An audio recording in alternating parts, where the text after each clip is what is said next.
नमस्कार साथीहरु, स्वागत छ तपाईलाई यस gtechnepal युट्युब च्यानलमा। आज हामी तपाईलाई सिकाउने छौं तपाईको होमनेट अल्ट्रा वाइफाई सिम को तपाईले सिम लाउनु भएको छ तपाईले भने तपाईकोमा देख्न सक्नुहुन्छ। तपाईले यहाँ देख्न सक्नुहुन्छ इमर्जेन्सी कल अनली भनेर तपाईले हुन्छ। यस्तो इमर्जेन्सी कल अनली छ भने तपाईकोमा हेर्न देख्न सक्नुहुन्छ। तपाईले पैसाहरु के चेक गर्न सक्नुहुन्न, तपाईले ब्यालेन्सहरु चेक गर्न सक्नुहुन्न।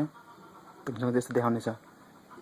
तपाईले कुनै पनि अब नम्बर आफ्नो नम्बर हेर्दा पनि तपाईले त्यस्तो देखाउने छ।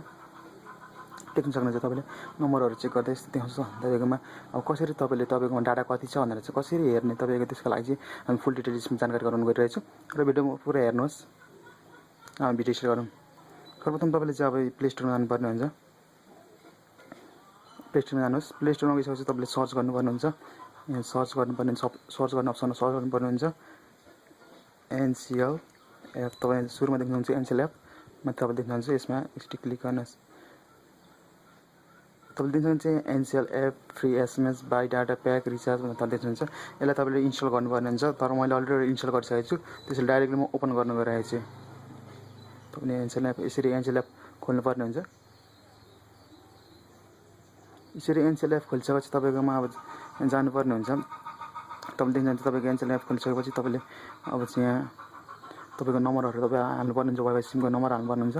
नम्बर हालिसकेपछि तपाईले चाहिँ यहाँ हो तपाईले देख्न सक्नुहुन्छ मेरो मसँग अहिले ब्यालेन्स देख्न सक्नुहुन्छ। मसँग अहिले ब्यालेन्स 1.8 पैसा छ र मेरोमा वाइफाई सिममा अहिले चाहिँ 0.5 पैसा हालिसकेको छु। र तपाईले देख्न सक्नुहुन्छ यहाँ प्याक खर्च कति छ, मेरो भोइस प्याक डाटा प्याकहरु कति छ भनेर तपाईलाई यसमा देखाउन सक्छु।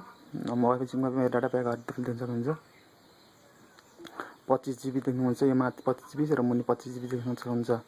र यो माथिको 25 GB तपाईले देख्नुहुन्छ। यो 25 GB चाहिँ फास्ट र यो 25 GB यो चाहिँ सुरुमा तपाईको सक्ने छ। यो चाहिँ तपाईको 25 GB चाहिँ तपाईको चाहिँ हुनेछ 10 MB मा चल्ने छ र यो तपाईको यो 25 GB चाहिँ 1 MB मा चल्ने छ। तपाईले यसरी चेक गर्न सक्नुहुन्छ तपाईकोमा कति डाटा छ, कति MB छ। तपाईले यसरी चेक गर्न सक्नुहुन्छ। हेर्न सक्नुहुन्छ तपाईले यसरी चेक गर्न सक्नुहुन्छ। तपाईले Ncell एपबाट तपाईले हेर्न सक्नुहुन्छ। तपाईले यो तपाईकोमा डाटा छ, तपाईको ब्यालेन्स छैन भने तपाईकोमा डाटा नेट छैन भने पनि तपाईकोमा यो चाहिँ चेक गर्न सक्नुहुन्छ। तपाईले नेट बिना पनि तपाईले Ncell एप चाहिँ चेक गर्न सक्नुहुन्छ। तर Ncell एप चाहिँ डाउनलोड गरेर राखेर तपाईले राख्न सक्नुहुन्छ। तर तपाईकोमा नेट छैन, पैसा छैन, ब्यालेन्स छैन यो वाइफाई सिममा भने तपाईकोमा यस्तो देखाउन सक्नुहुन्छ। तपाईकोमा फ्री तपाईले Ncell ले यसमा हेर्न सक्नुहुन्छ।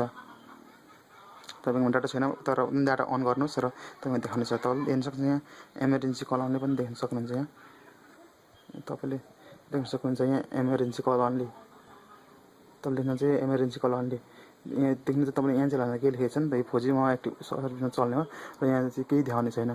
त्यसैले तपाईले यहाँ तपाईको कति डाटा छ, कति GB रहेको छ, तपाईले सम्पूर्ण डिटेलले जानकारी यो Ncell एपबाट हेर्न सक्नुहुन्छ।